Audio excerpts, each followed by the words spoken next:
Do you know what I think's really good and what's fantastic about Radio 1? And I just wondered, does this still exist? When I was young and they did the road shows and Radio 1 came to town, it wasn't like your local radio station or whatever it is. This was Radio 1 and they had souvenirs and they had things to give away. That's right. And it was amazing. Do you still do that sort of thing? We don't do the road show anymore. What we do now is we do what we call the One Big Weekend. So it's a music festival, really. It's 2 days and it's going to be in Bangor in North Wales, or Mangor, as they say. Bangor. Hello, Wales. So we're doing it in a couple of weeks' time. When's that? 2 weeks? 22nd, 23rd of May, I think it is. And so that's 2 days, and there's about 4 or 5 different stages, and the tickets are free, and people are getting the tickets this week. So that's really but it's got so big now. It's like from the little road show on the pier. Was it Smiley Miley when you used to have to guess how many miles? Yeah, he's gone. Well, he's not gone. He's still alive. God forgive me. But there you go. Look, that's the big weekend. That's me performing at the big weekend last year. Look at all them people taking my picture in the wide-angle lens. Smart in your suit. In the old days, it used to be Noel Edmonds and a marquee and things like that. But you know, this looks like fully fledged concerts. Oh, it's proper showbiz. Yeah. You should come along in a couple of weeks. Yes. Do you get nervous with a big audience? Because obviously in the radio you can't see everybody. When you walk out there, does that scare you? Look at the moody face of me.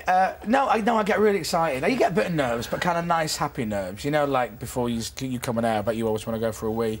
Yeah. So, mind you, that's more of the problem, isn't it? You know, it's me that does all that. But no, it's good. I love it. It's a great job. You know, I'm the luckiest man in the world. Now, I want to ask you a question, because you weren't very... Well, it might have been lucky, but the ash cloud, of course, meant that you got stuck in New York to do your show from there. And I want to ask you about pants and socks. How were you for pants and socks? Because I know men, they just go, how many nights? 3 nights, are they 3 pants, 3 socks? That's 3 nights, that's 2 pairs. I'm very... you know, the thing is, I'm very clean. So, like, I spend all day in my clothes and then I have a shower and I get changed again and go out for dinner. So I'm going through 2 sets a day. 2 sets of pants a day. You won't know this. This is alien, so you just turn them inside out. But, so I ran out of clothes and I put them in the laundry at the hotel and it almost had a heart attack. It was $175. Oh, isn't it amazing? For me, I'm giving them to homeless people and go and buy new ones. Now, did you not think of rinsing them out with the shampoo, like girls do? We just use a bit of the shampoo or the shower gel, rinse them out, hang them on the radiator. You're so uncouth. No, I can't. I'm not washing my smalls out in the sink. Well, someone had to wash them.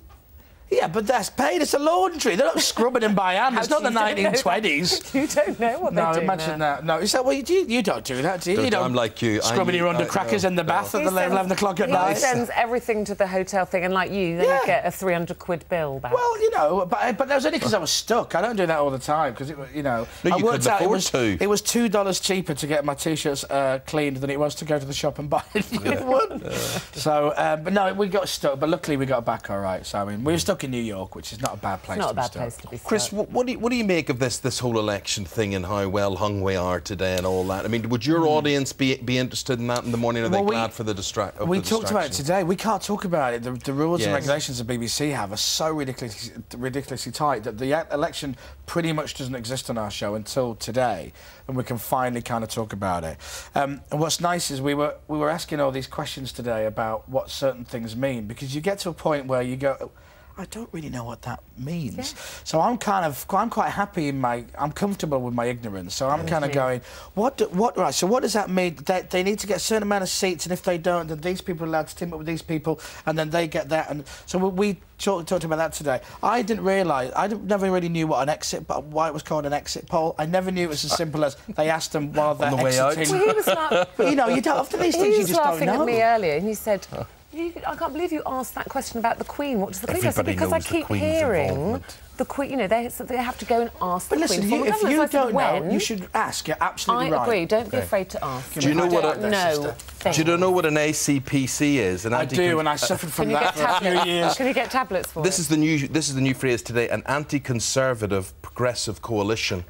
It means, it's like, in Man U terms, they have anybody that ABUs, anybody but United. So it's anyone but the Conservatives, really, is what they're trying to do. And are they saying that Gordon Brown could do an Old Trafford? That's what the phrase is, which is like, at the last second, he could then kind of stay in power, which is like at Old Trafford when they get a penalty in the 94th minute. He's in Fergie time now.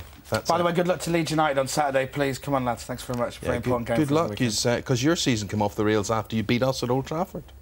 It did. That's right, yeah. But that's While it. you're looking at that camera, could I just ask you to say hello to my friend Caroline? Caroline? She really, really fancies you. Hi, Caroline. What's wrong with her? She watches you every Hi, minute. Caroline, love. No, she's very attractive, but She's very what did she attractive. call him? He's her, what's that term? Hunker burning love. Guilty. You're her guilty pleasure. Oh, really? Yeah. Very well-bred girl she is, you know. Thank you. Very well-bred girl. Yeah. I don't know what that means. She's posh. She's posh. Is she? Yes. Oh, I could be a bit of rough. Yeah. Hey up, love.